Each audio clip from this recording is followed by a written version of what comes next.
So, most businesses out there ask a really common question: how strong should our guarantee actually be? But as we dive into this explainer today, we really need to realize that this is, well, the wrong question to start with. The better, and honestly much harder question to ask is this: are we ready to carry the consequence if we're wrong? Today, we're looking at the absolute foundation of a negative price guarantee. We're not going to talk about marketing tactics or how to sound super brave. Instead, we're going to look closely at whether your business is operationally prepared to survive the ultimate risk reversal. Because a negative price guarantee, it's not just some confidence exercise. It's not something you just say to bump up your conversion rates. It is a massive, real-world operating commitment. When you offer this, your business is making a very serious statement. You're saying that you know exactly what value you're promising, you know exactly how to prove it, and you know exactly what failure means. And most importantly, it means you know what you will do when failure happens and that you can actually afford that consequence. So the only question that truly matters right now is, are we ready to carry the consequence? There's this pretty dangerous misconception that offering a massive guarantee is just a matter of bravery. But courage is not readiness. A bold guarantee literally cannot repair a vague business. If your operations are kind of a mess behind the scenes, a negative price guarantee isn't going to fix them. It'll just expose them and quickly drain your cash. So please, don't launch the promise just because it sounds powerful. Launch it because you know you can survive it. The true goal here isn't to pass a marketing test. The goal is to find the weak link in your business long before your customer does. And that brings us to the core concept of this explainer, the -1 readiness test. Before you make any massive promise public, you absolutely must test the business privately.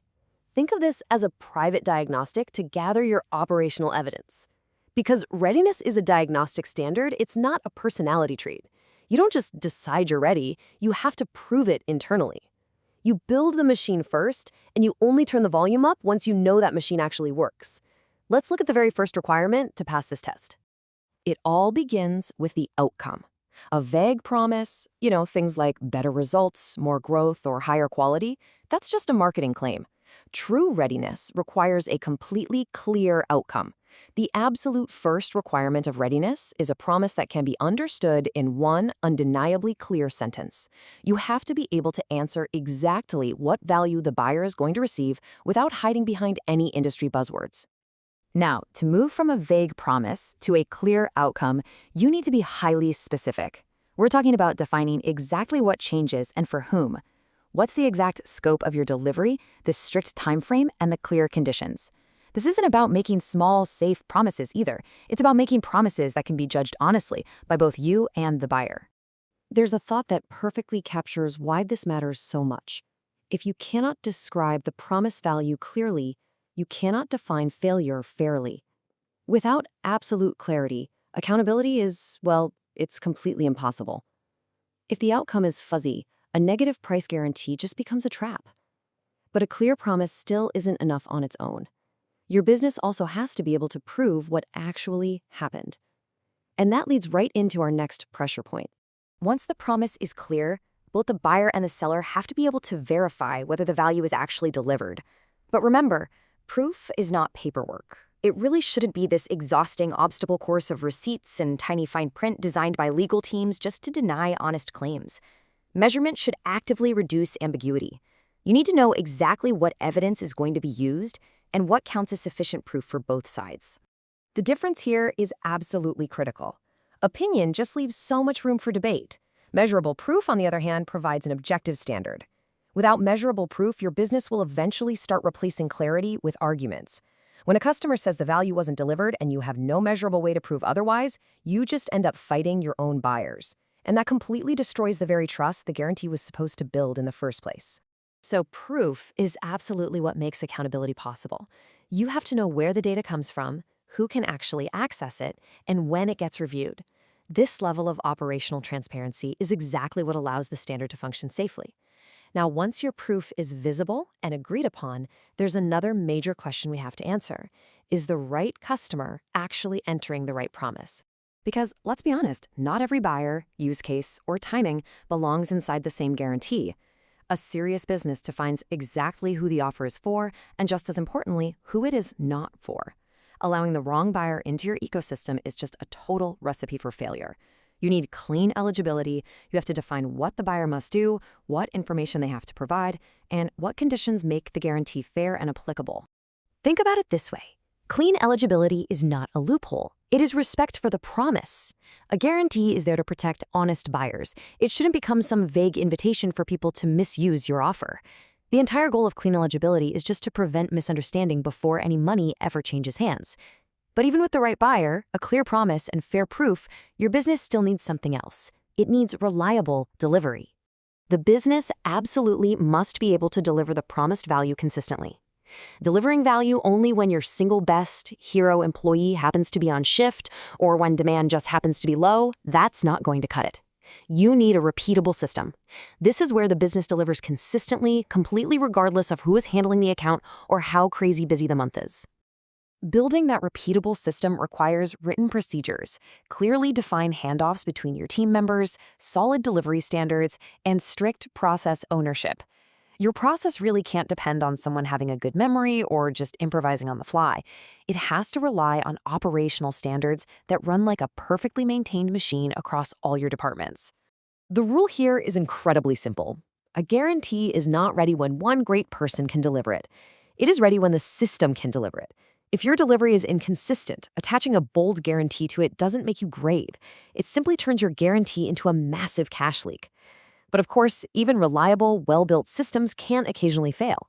So readiness also depends on how fast the business actually sees and corrects those problems. And this is where a lot of businesses discover their real problem: invisible failure. When problems just quietly escalate until the customer is absolutely furious and demanding their money back. Instead of that, the business must have an early warning system in place. You need to catch failures long before they turn into public conflicts or formal guarantee claims. You need early warning signals hardwired right into your daily operations. We're talking about things like missed milestones in a project, delayed responses to client emails, a stalled onboarding process, or just a pileup of unresolved support tickets. You must know exactly who is responsible for responding to these signals, how quickly they need to act, and what authority they have to actually fix things. Because when you catch these signals early, fast recovery protects trust before compensation even becomes necessary. Now, to be clear, recovery is not an excuse to avoid paying a valid claim if you truly failed. Rather, it's just a crucial part of building a business that simply fails less often. But even with clear delivery and fast recovery in place, one major critical question still remains. Can the business financially survive the consequence? A guarantee without a maximum risk cap? That's not courage, that's just negligence. It's an unlimited gamble where you haven't even modeled the financial impact. A serious business requires a controlled risk cap. That means you understand the maximum financial exposure per claim, you know your expected failure rate, and you know the exact margin you have available to absorb that consequence. Controlled risk is not weak accountability. It is accountable accountability. The seller should honestly never gamble with promises they haven't financially modeled. The objective here isn't to magically avoid all claims. The real objective is to ensure every single claim is survivable and measurable. And that really only works when the business uses its failures to grow. And that brings us to the final gate of readiness.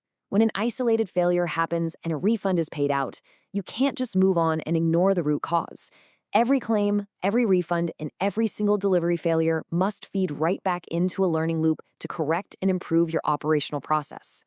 Because a claim isn't just a financial cost, it is operational evidence. A business achieves readiness, not when it never fails, because let's face it, every business fails occasionally, but when it can actually see the failure, repair it, and verify that the correction actually worked to stop it from happening again. This is the ultimate difference between just living in denial and achieving true operational maturity. So, after running through all these gates, the result isn't just a simple pass or fail. There are 3 honest outcomes when you test your business. First, ready for a controlled pilot. Everything is clear, risk is capped, and your systems are go. Second, not ready yet.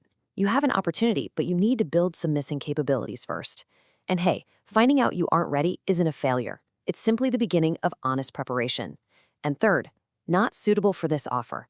Sometimes the value is just too vague or the delivery too inconsistent to safely guarantee. To see this whole thing in action, take NegBook, for example.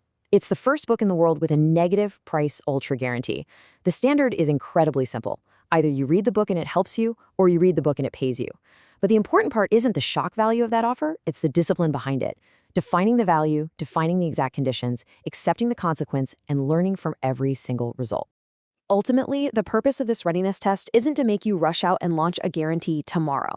It's to help serious businesses stop guessing. The right first move isn't making a public promise. The right first move is a private diagnosis to find your weak links. The -1 diagnostic helps you identify the promised value, the measurable proof, the rules, and the operational gaps before you take on the risk. Ask yourself, if your business took this test today, what hidden failures would it expose?